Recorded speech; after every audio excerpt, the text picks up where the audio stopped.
கழுதை புலியிடம் சொன்னது புல்லின் நிறம் சிவப்பு. புலி கழுதையிடம் சொன்னது இல்லை, புல்லின் நிறம் பச்சை. விவாதம் சூடுபிடித்தது. இறுதியில் காட்டின் ராஜாவான சிங்கத்திடம் தீர்வு கேட்டு இருவரும் சென்றார்கள். கழுதை கத்தியது, ராஜா, புல்லின் நிறம் சிவப்பு, அதுதானே உண்மை?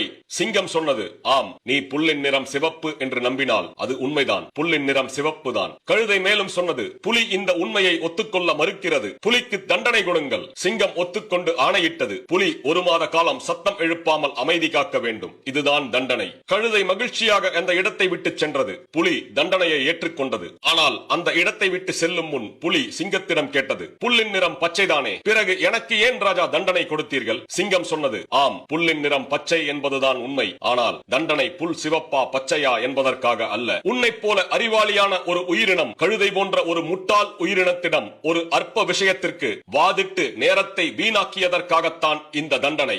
Moral of the